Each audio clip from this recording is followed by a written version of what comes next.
What's this? Oh my God! Oh, he's drinking not Corona. Oh dear Lord! I want him to call it my Corona, so I can be like my Corona. Oh, there went my bifocal. Now my dick looks small. You're actually going to use a laptop while drunk? Yeah, dude. Skydive. I'm not that drunk. This is a very serious talk. It is. What's up, 80?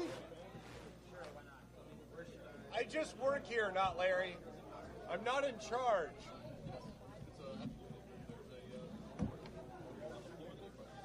All right. So I want to be wherever this Dell is. I need power. That's going to be a necessity. Tennessee Titans, eh? Get out of the way before you start throwing all my shit all over the place. I didn't.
Okay. Check. Hey, ladies and gentlemen, if you don't mind, you come on in and make your way up towards the front, get a good seat. This is always a good time. Decius is going to do his drunken rant. So, oh my God. Hey. So I just got a text message at the Hacker Consortium shooting gallery upstairs. The new high record is 240 points with a single clip. So if someone can find me Bruce Potter, Bruce has got to man up and beat 240.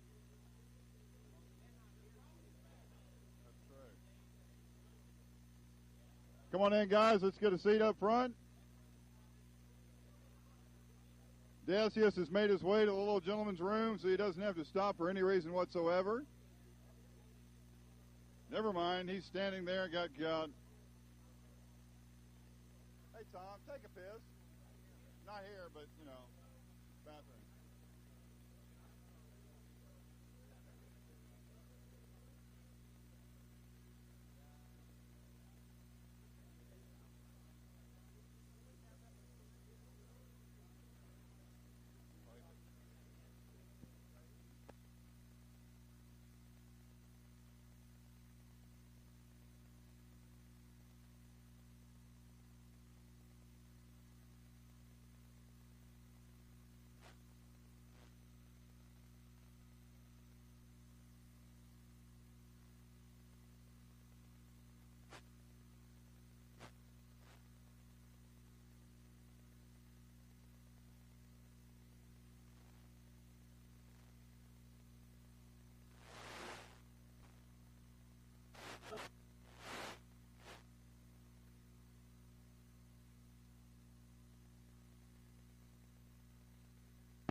that's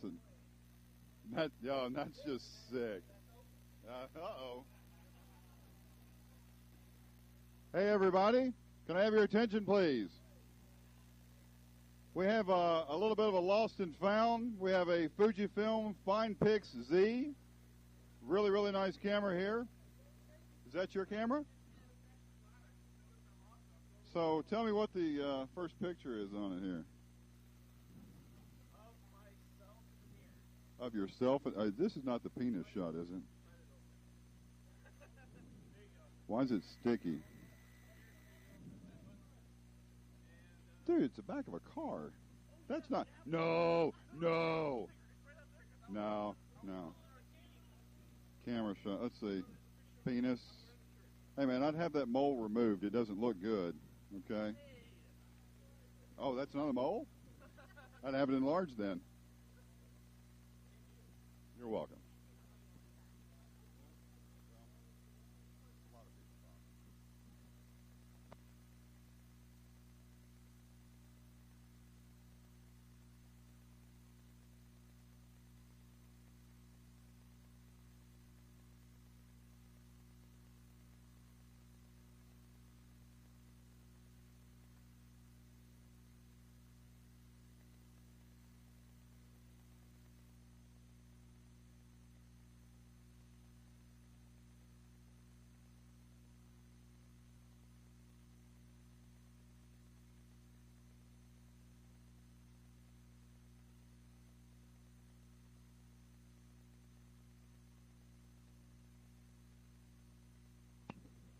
Ladies and gentlemen, can I have your attention, please? Please. We have red-shirted people distributed about the room. I want your damn attention. All right, guys, just start whipping everybody's ass. Huh? What's your password, Tom? 3 characters. Okay. Oh, 8 characters. Not too bad. Hey, everybody, can I have your attention, please? I'm going to ask that one more time. Can I have your attention, please? If you don't mind, thank you very much. Yeah, you were on the AV crew, weren't you?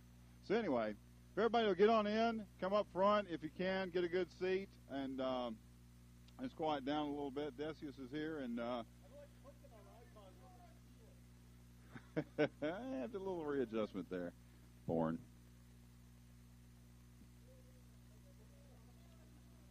This is kind of scary.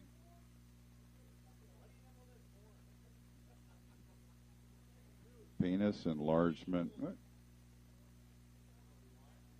So while Decius finds his presentation and entertains us all with that,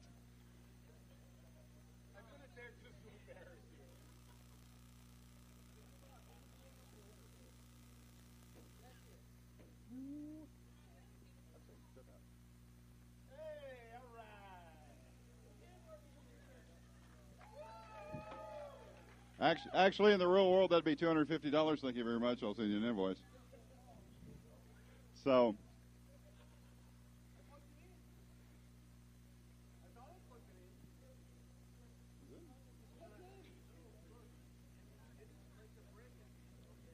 you're fine. Don't scare the boy. So anyway, who knows and who doesn't know who Decius is? Let's see your hand if you know who Decius is. All right, everyone who doesn't know, smack yourself in the back of the head. So every year when we actually set the date for PhrakNIC, it's based on when the Titans football schedule is. When they're not going to be here playing, we get free reign of the hotel. So the only other thing I think that would possibly affect when we would have PhrakNIC is Tom's schedule, because we have to have Tom come in. This is a tradition. Decius does his drunken rant, and every year it's, hey, man, do you think you can do this? Yeah, no problem. We get him, oh, dude, you didn't get prepped or something? No, I'm still drinking. Okay, just checking, man. Hey, I swear to God, let's see. Let's, 2 different times. There we go. Absolutely. You know, we have some really cool swag. Everyone got one. If you'd been here earlier, you could have got the bottle. Never mind. I'll get back to that. Who's got one in the crowd? Anybody got one of the bottle openers? See, everyone put it in their room so they wouldn't drop it when they were drunk. There you go. Got one he can borrow? We got the proper equipment. Here we go. Proper equipment for the party. All right. There we go. You know. There we go. So, with great pleasure, I'd like to introduce Decius. And, sir, thank you very much for making the trip out. Make it worthwhile every year. Thank you very much, Skydog. Skydog is old school. Everyone give Skydog a fucking round of applause, because all I have to do, seriously, all I have to do is get drunk and, like, talk about some bullshit. Actually running this con is hugely difficult. And I did get involved 1 year with Scott, like PhreakNIC12. We worked on organizing everything. It was a huge pain in the ass. We got double-crossed by these political hotel manager people. It was really fucked up. And, you know, I was like, I'm not being bad. So I really appreciate those who are willing to put in the effort to make this happen, because it's actually a lot of work. So thank you very much, Skydog, for making this happen, because we all enjoy it. Give the man a round of applause. He did much more than I did. So, thank you. What? So, look, here's the thing. How many of you were at SummerCon? Or how many of you have seen this talk before? Raise your hand if you've seen me talk about this. A couple of you. Okay, not that many, so that's good. So let me explain. Here's the thing. I have talked about this subject before. This is U.S. government searches of laptops at U.S. border crossings. That's what I'm talking about. I talked about it in a PhrakNIC 2006. I had, it wasn't the focus of that talk, but it was part of the talk. It was about places where the Fourth Amendment doesn't apply. And I had about 8 slides on this particular context, which is when you're crossing the border. At SummerCon, I had 14 slides. At HOPE, I had 30 slides. And like basically, like, I did this talk at SummerCon because I knew it was a big deal, and then a bunch of shit happened, and it ended up doubling my slide count because I have to cover everything that has gone on this summer. Actually, things are still going on with this subject. So at HOPE, I had 30 slides. At EFF Forums at DragonCon, I had 34 slides, and this presentation has 42 slides. It is a good number. You're right.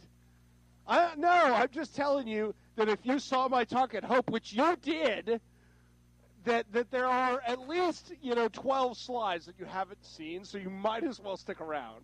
That's the purpose of this particular slide.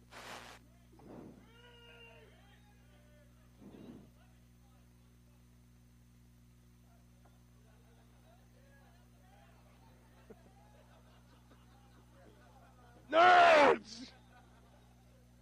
So, I skipped a slide. What the fuck is this talk about?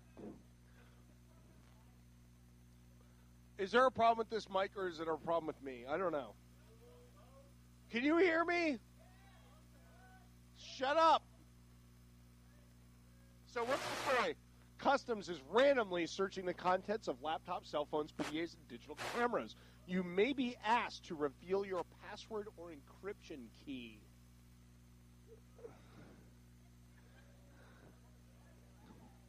Sometimes items are seized and returned without explanation weeks or months later.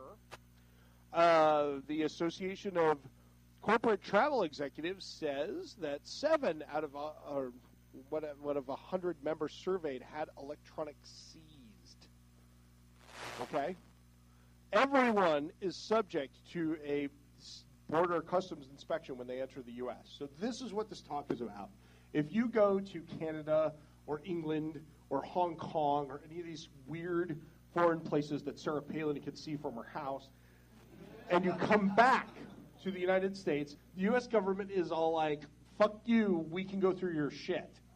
And I'm like, I'm not sure about that. So that's what this whole discussion is about, really. And there's this guy named Peter Swire who works for the Center of American Progress. He made this comment, and this was actually on the floor in the Senate. He said, this issue may mobilize the reserve army of outraged techies. That's you, okay? You are the reserved army of outraged techies, and in the United States Senate, this guy said that this issue may mobilize you. So you get to decide whether or not you're mobilized, and my purpose is to give you the information so you can decide whether or not you want to mobilize. Guillotine.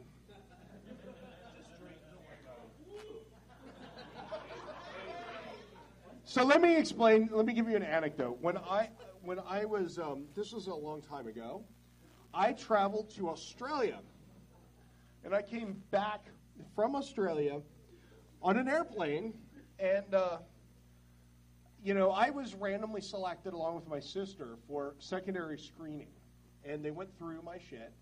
And I'd been in Australia for 2 weeks. I didn't bring much. I think this was before laptops were even invented.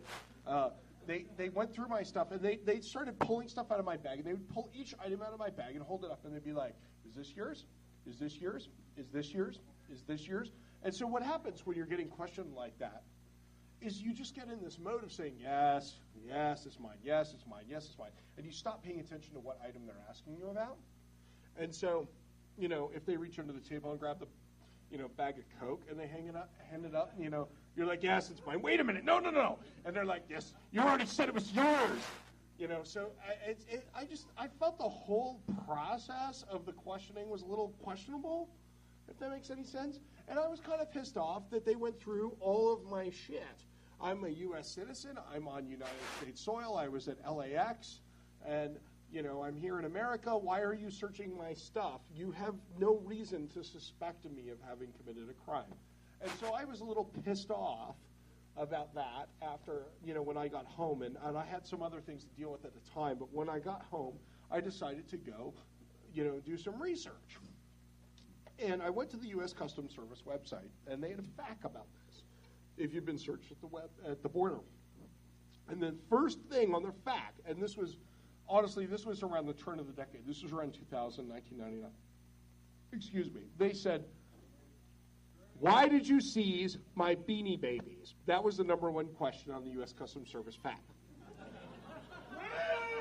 Beanie Babies were very popular at the time, and, there was no licensed international distributor for Beanie Babies. So if you went to Taiwan and you were hanging out in the Taipei night market and there was a booth that sold Beanie Babies for like 12 cents a piece, and you bought like 1,000 of them to bring back to sell all the housewives in your neighborhood. I'm going to get to that. I'm going to get there. The thing is that, there were these, every once in a while, I'm drinking. A woman would come in from Taipei with a suitcase full of Beanie Babies, and they would seize them all. And they're like, "Why did you seize my Beanie Babies?" It's not like it's cocaine or something. It's just fucking Beanie Babies. And, the bottom line is, and this is very important, a lot of U.S. Customs law enforcement has to do with protecting the intellectual property rights of U.S. corporations.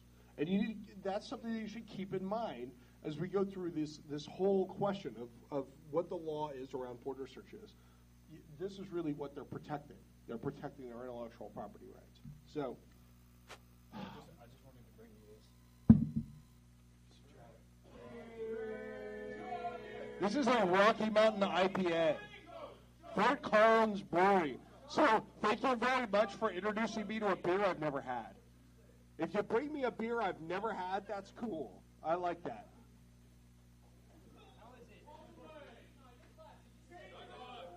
It is a very, very good IPA. That is excellent. Fort Collins IPA. Okay, so the other thing that I learned while I was trying to figure out what the fuck happened to me at LAX, this is the Fourth Amendment, and these slides were from, who saw my talk in PhrakNIC 2006? Who remembers it? Here's the Fourth Amendment. The right of people to be secure in their persons, houses, papers, and effects against unreasonable search procedures shall not be violated, and no warrant shall issue, but upon probable cause to notify with their affirmation, and particularly describing the plants to be searched and the persons or things to be seized. Let me explain how the Fourth Amendment really works. There are two clauses. The first one says that the right to be secure against unreasonable searches and seizures, is protected. And the second clause is that if you want a warrant, you have to establish probable cause. There is nothing about the Fourth Amendment that says that you have to have a warrant in order to do a search. It just says that if you want a warrant, you have to have probable cause. It doesn't say what you need a warrant for. And so the court system is essentially interpreted that it's up to us to decide when a warrant is required, and we can decide this however we feel like. And so there are certain contexts in which a warrant is not required, in which the searches are considered presumptively reasonable. And, my view is that as we continue to descend into a, Orwellian nightmare, that, it will eventually be the case that all searches are presumptively reasonable, and that the warrant concept is just this ancient thing like the Second Amendment that we view as being sort of obsolete, and we don't necessarily enforce. That's where we're going. But we're here now. You won't live to see that, fortunately. But what we can do is try to slow down the process toward dystopian nightmare. The border is a place where the Fourth Amendment doesn't necessarily apply, or at least in the way that we usually think. So here's the Supreme Court. Generally, searches made at the border are reasonable simply by virtue of the fact that they occur at the border. Okay? Doesn't matter what they searched, doesn't matter how they searched it. It's reasonable because it was at the border. Here's another thing. Routine searches of persons and effects of entrance are not subject to any requirement of suspicion. I am staticking out. Do I need to do anything?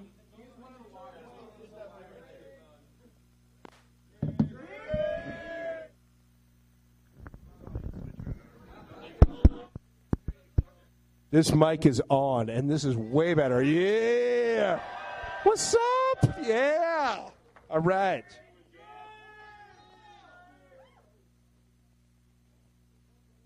I really like Yazoo. Okay, not far from here is the Yazoo Brewery. Go there and order the pale ale fresh, because the hops are just so much more expressive when the beer has not yet been bottled. You've got to experience this if you're a beer nerd, if you were in Dolomites talk. Absolutely highly recommended. In any event, what were we talking about? Routine searches of the persons and effects of entrance are not subject to any requirement of reasonable suspicion, probable cause, or warrant. Okay? So that was 1985, in like the midst of the drug war. They sort of declared that you could search people at the border at random with absolutely no justification. So here's the thing. There is some limited constraint on the ability of border guards. Holy shit, I'm not even into this IPA yet. Thank you very much. This is Arrogant Bastard. Thank you very much.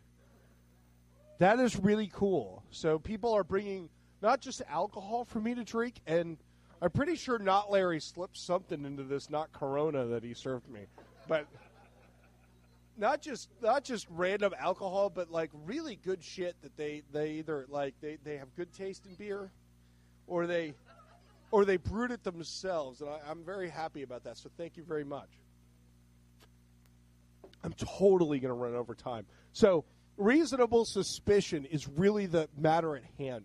There are some constraints on what the U.S. Border Customs Guards can do to you. And this is some searches, routine searches, can be performed with at random. They look at you funny, and they can perform those searches. But there are other kind of searches that are viewed as non-routine, and non-routine searches require reasonable suspicion. All right? And I'll talk about what reasonable suspicion means. It's not the same thing as probable cause. All right? It's a very, very light legal protection, but it's important, and I'll talk about why. The question before us is whether the search of the contents of your laptop is does that require reasonable suspicion? So, the Supreme Court held in one case in 1985 that the search of a traveler's alimentary canal. Raise your hand if you know what an alimentary canal is. I am very disappointed. Your anus. Okay? An ass. If the Supreme Court ass canal, because it's just not appropriate in the context of a legal document. It's in 1985, the Supreme Court held that they have to have reasonable suspicion before they search your ass. On the other hand, no, let me get through this explanation. There's all this conversation going on.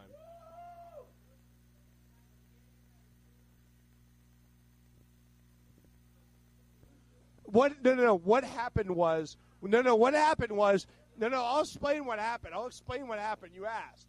This woman was coming in from Colombia, and she looked hot, and that was like what they were looking for at the time. I'll get to that in a minute. And so they said, hot chicks from Colombia get filed for fucking secondary screening. And they were like, you swallowed balloons full of cocaine. And she's like, no, I didn't. And they're like, well, guess what? We're going to put you in this office for 24 hours. If you don't shit out any balloons full of cocaine during that period of time, we'll let you go. Oh, yeah, that's awesome. So they fucking kept this woman in this office for 24 hours. So inevitably, in fact, she did have to go to the bathroom, and in fact, she did swallow balloons full of cocaine. But the government, the Supreme Court doesn't like it when you lock a person in a fucking office for 24. I mean, it was pretty bad. So, and that's where they carved out this exception, and they said that you want to search someone's ass, you have to have an articulable reason why you suspect them. All right? You can't just be like, we're searching your ass.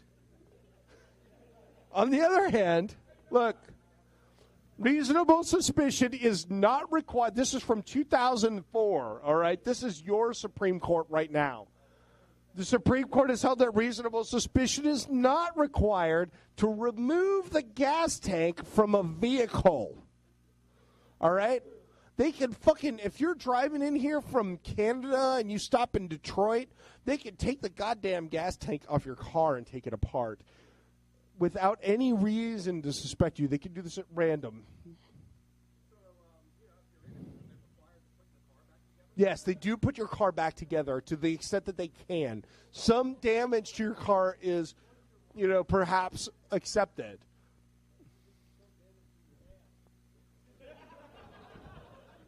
I don't know about that.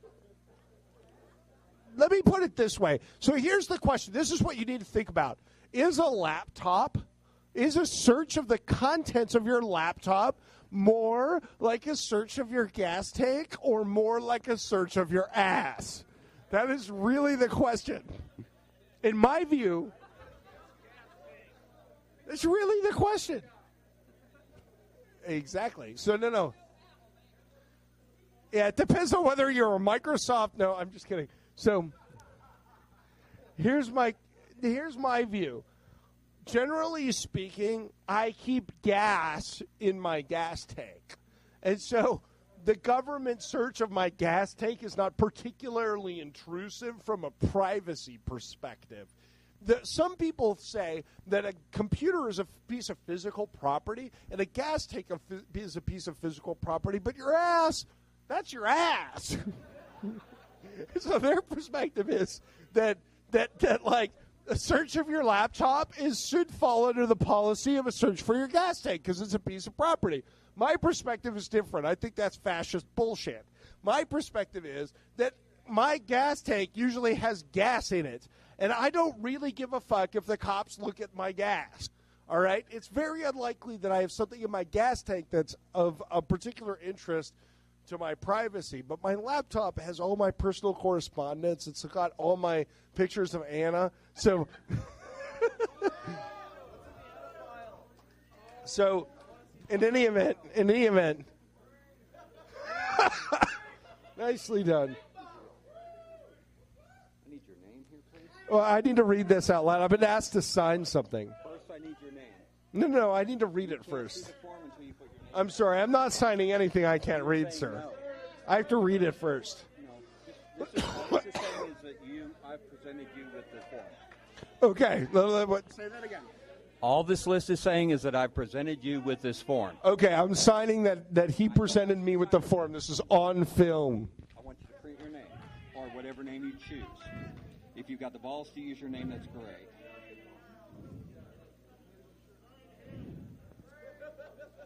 Thank you.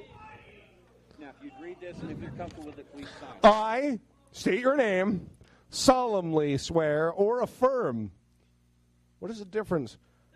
To support and defend the Constitution of the United States and the state of Tennessee and my state of residence.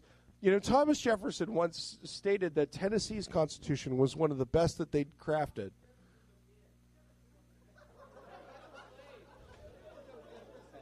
Wow, I never heard that one before. That's not the droid you're looking for. Woo. Okay. And my state of residence, and further disavow any belief or affirmation with any group which advocates the overthrow of the governments of the United States, the state of Tennessee, or the state of my residence by unlawful means. Okay, you can overthrow them by lawful means. You just can't overthrow them by unlawful means.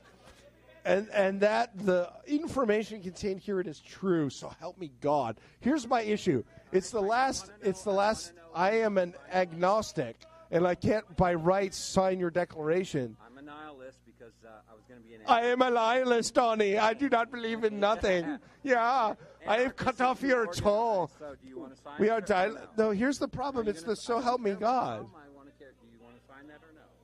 I'll sign it, but you shouldn't trust me because I don't believe in your God. Fuckers here. I need you to print your name there. He cannot write drunk. I support the Constitution of this country, and I mean almost everything here I believe in. I will support the Constitution of this country to my death. But I'll tell you what. It's fine. No. Yeah. Now, This is just like the intellectual property agreement that my last employer handed me. I've been struck by lightning once already. We don't want to fuck around with that. So you just want to sign and put the date. Yeah, no shit. Sign. He's trying to manipulate me. Help. God, I just want to get the fuck out of here. I suffer from crippling shyness and I need to get out from it. The fuck is today's date?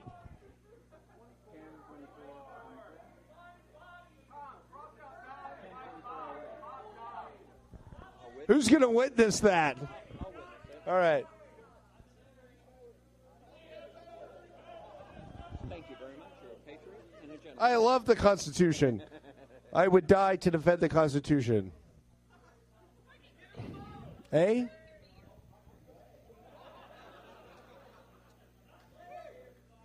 So who thinks searching a laptop is more like searching a gas tank? Who thinks searching a laptop is more like searching your ass? That's what I thought. You know what? There's a bunch of fascist assholes who think it's more like searching a gas tank, and fuck those guys. So here's reasonable. This is a question. What does reasonable suspicion mean? Even if we win this argument and we say that searching a laptop requires reasonable suspicion, what does reasonable suspicion mean? All right?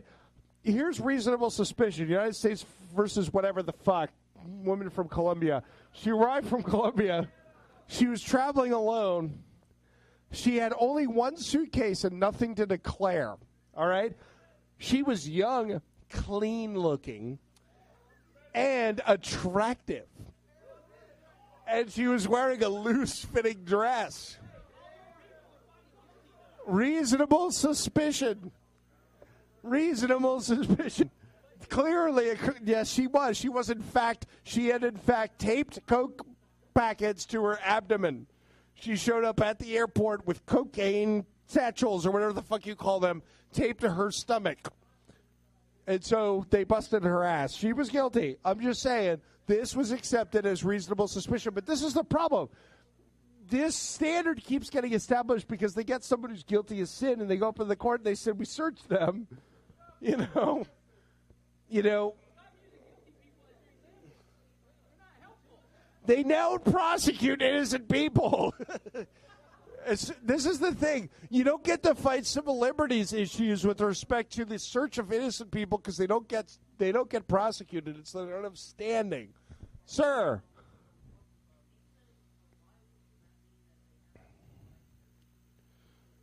That's an interesting question that I don't know the answer to. I think that they would argue that they do have the right to do the same search, but the United States does not generally do exit customs today. I think they want to, but it's complicated and expensive, and they haven't been able to appropriate the funds. If you ask Kip Hawley would be like, hell yeah, we want to do exit customs. All right. Reasonable suspicion. Here's a bunch of court precedents. Suspect first in a plane, suspect last in a plane, deplane from the middle. One-way tickets, round-trip tickets, nonstop flight, changed planes. Traveling alone, traveling with a companion. This is my favorite. Acted nervously, acted too calmly. All right? The point of this slide is to tell you that reasonable suspicion means whatever the fuck they want it to mean. They're going to search your ass if they want to search. I don't know. That's a good question. We could look that up. Probably. They got prosecuted. Here's my thing. Traveling from Germany, traveling alone, had only one backpack and no items requiring customs inspection, was carrying a laptop, an iPod, a cell phone, a laser pointer, a radio scanner, and odd electronic parts and components, was wearing a T-shirt that said hacker in the side, reasonable suspicion. Reasonable suspicion. So...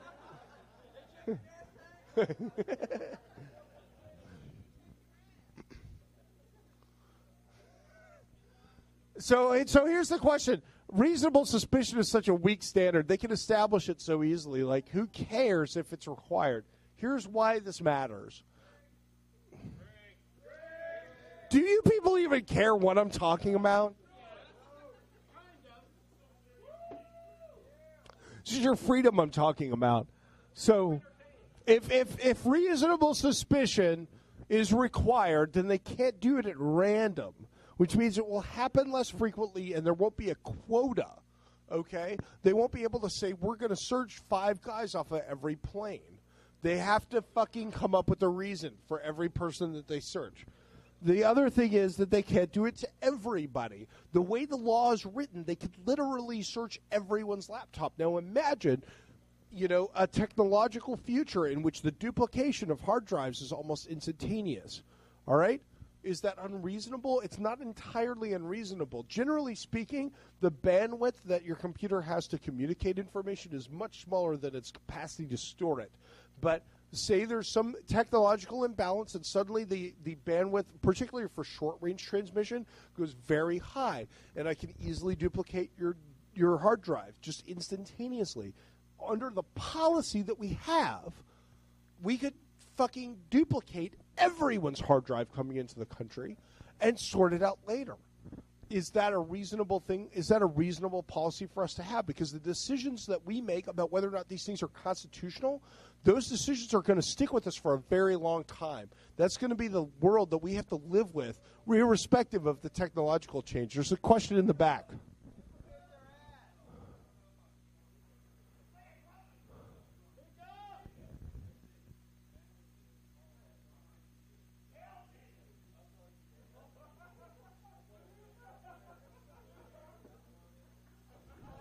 I'm going to get to that. No, you're absolutely right. I'm going to get to that. That's a slide in this talk. You're absolutely right. You might be forced to. I'm going to get to that too. So, here's my view. I think this is all a bunch of fucking bullshit. And this is why. So, there's this case precedent from 1985. I did a bunch of research on this. Here's this case precedent from 85. It says, routine searches of the persons and effects of entrants are not subject to any requirement of reasonable suspicion. And its evidence that that is the case is listed as footnote 1.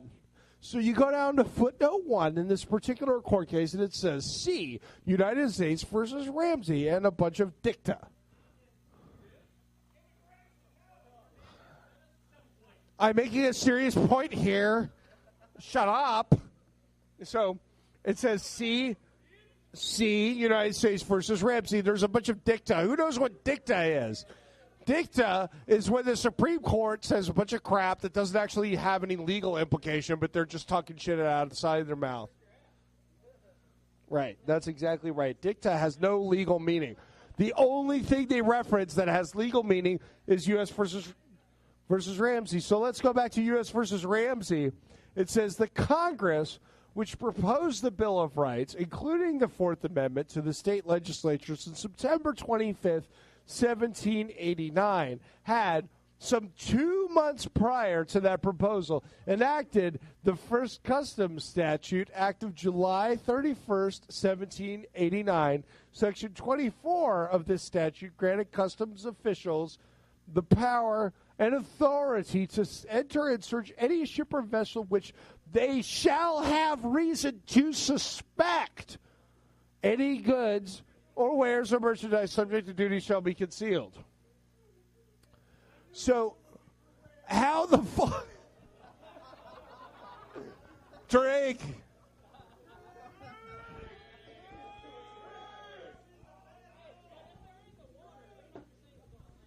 No, it's the same. It's the same.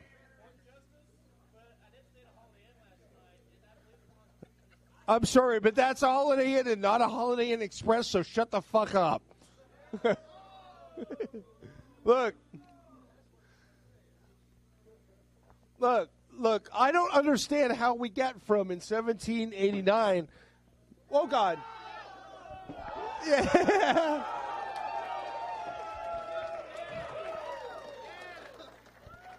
I don't understand how we get from shall have reason to suspect to know to let's go to 1985. You know, I'm going the wrong way, aren't I? Yeah, no requirement of reasonable suspicion. This doesn't make any sense. It's a fucking leap of logic. I'm serious. This is a leap of logic that the fucking Supreme Court made in 1985. They went from reasonable suspicion in 1789 to no concept of reasonable suspicion in 1986, and there was nothing in the middle. It's fucking bullshit. They should require reasonable suspicion in any context where they're searching your stuff. That is what the founding fathers believed in, and that's what I believe in too. Yeah. You guys aren't taking me very seriously, so.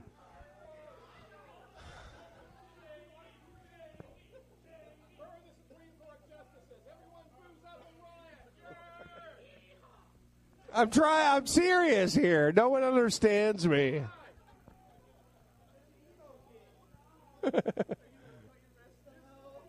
Look at my coat. Shut up! So here's United States versus Arnold. This is why this whole subject has come to a head. Let me explain how this happens. In July 17, 2005, you arrived from Los Angeles International Airport after a nearly 24-hour flight from the Philippines. That's got to be wrong. It doesn't take that long to fly here from Manila. Officer such and such selected a guy for secondary screening. What? I can't hear you. Arnold stated that he had been on vacation for 3 weeks visiting friends in the Philippines. The computer was booted up, and the desktop displayed various files, 2 folders entitled Kodak Pictures and Kodak Memories were on the desktop. The agent clicked the Kodak folders, copied the files, and viewed the photos. One of the photos depicted 2 nude women. Now, I want to make this clear. No one has ever asserted that these nude women were minors, okay? This was just a picture of nude women. As far as anyone is concerned, it's possible that they were sketchy in some way, but none of this was ever established in court. As far as the court system is concerned, this was just a picture of 2 nude women. So the agent called in supervisors, who in turn called in special agents with the United States Department of Homeland Security, Immigration, and Customs Service, ICE. The ICE agents questioned Arnold about the contents of his computer and detained him for several hours. They examined the computer equipment, and eventually they found child porn. All right, they found kitty porn. Sure. No, they just went through his laptop. I don't think they copied it first. They didn't copy it. But they went through it. Now, here's the thing. So how many of y'all have porn pictures on your laptop? How many of your pictures of 2 women naked on your laptop? I know that you're lying. You're liars. You're lying. More of you should have your hands up. I don't believe you. Yes. Yes.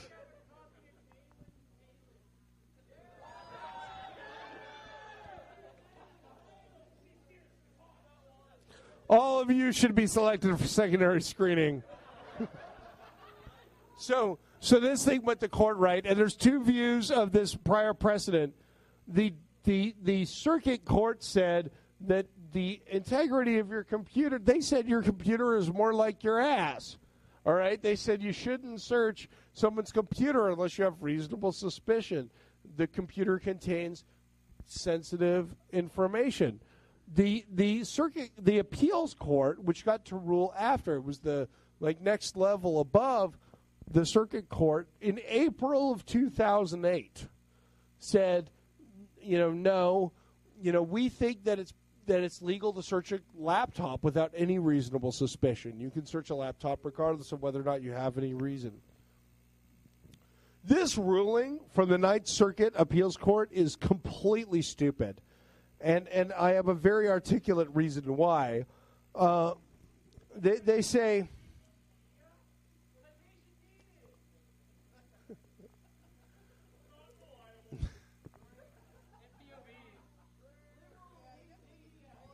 No, but the reason I'm referencing Wikipedia here specifically is because they are being unreliable. This is an example of Wikipedia being partisan. What they say in Flores, Montana, which is the case that's referenced by this result, is that what they say is that searches of vehicles crossing the border, this is the case where they have the gas tank. They say searches of vehicles crossing the border do not have the same protection as searches of other things. And what this Ninth Circuit Court did is said, okay, so we can replace the word vehicles with property. And what Wikipedia does in their article about this lawsuit is they actually put the word property in brackets where the Supreme Court actually said vehicles. And so the Supreme Court is saying that you can search a vehicle. I could get into this complicated dialogue about like mobile homes. There's all this bullshit about mobile homes and whether a mobile home is a home or a vehicle, and it's interpreted as a vehicle, and the rules about vehicle searches are limited because vehicles can move to different jurisdictions. But none of that shit makes sense in this case. It doesn't make sense because this wasn't a vehicle, it was a laptop. What?